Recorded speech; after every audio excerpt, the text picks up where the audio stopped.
I don't know if you have these in your part of the world. At the gas station, they have something called an energy shot, which is usually just a little thing, and it's mostly caffeine, I think.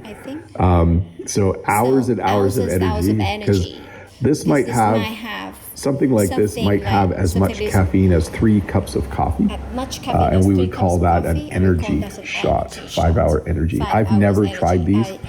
I don't like having too much caffeine. So we have something called a sports drink.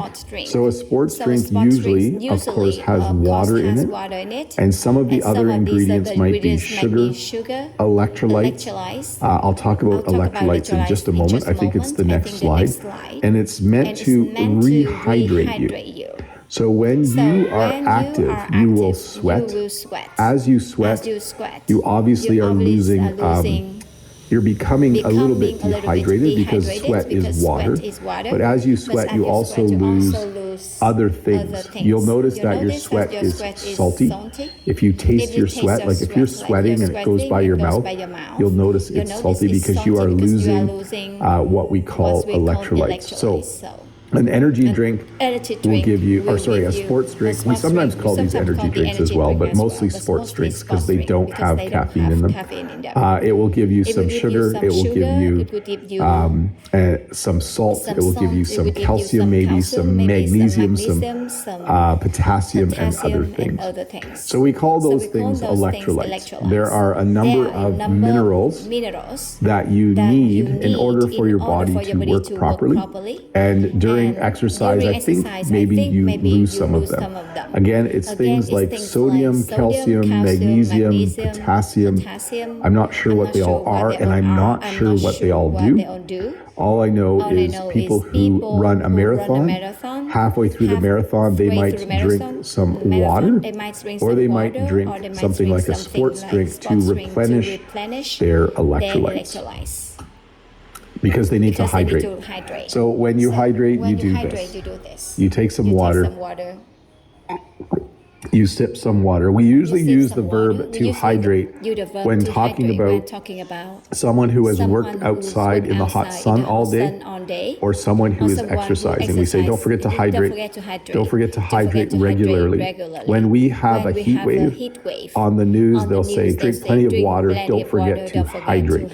Don't forget to drink liquids so that as you sweat, either because of exercise or because it's hot outside, you are replenishing those liquids. It's good to hydrate. Now we have something called a smoothie. We also have something called a green smoothie. A smoothie is simply fruit and possibly other things like yogurt or oatmeal or milk that we put into a blender, and the blender has blades at the bottom and spins, and it creates something that you could drink. So if you wanted to make a smoothie, you could put a banana, some blueberries, some avocados, some strawberries, some peaches into a blender, and then a little bit of water, excuse me, a little bit of water, or maybe a little bit of milk, or maybe some yogurt, and then you turn it on, and it chops everything up so fine that you can then drink it. So this is a fruit smoothie. I'm going to guess this has bananas, yogurt, blueberries. Not sure if there's anything else. It's kind of hard to tell once you see a smoothie. It's hard to tell what's in it. And then a green smoothie will probably have some fruit in it as well to make it sweet, but it will also have some green vegetables in it. A green smoothie might have spinach in it, for instance. I think these are actually spinach leaves at the bottom here. So you could just say this is a fruit smoothie and this is a green smoothie, but certainly once we add the word green, there are vegetables going into it as well. So this is probably healthier than this. And then the thing with smoothies is they do have a lot of natural sugar in them. They're yummy, but you have to remember that fruit has a lot of sugar in it as well. Natural sugar, but still make sure you account for that. This to me is like a really old type of health food. When I was a kid, I remember my uncle and aunt came over and they had a bag of trail mix. And they talked about how trail mix was very healthy. Trail mix, there's a number of different ways to make trail mix.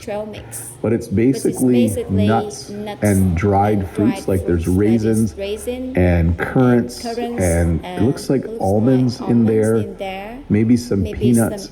Basically, it's a very dense form of energy. So trail mix has a lot of calories in it. If you eat 2 handfuls of trail mix, that's a lot of energy. And the reason it's called trail mix is, I think people originally would take this if they went on a long hike, because it was a lot of food in a very, very small package, or at least a lot of food energy in a small package.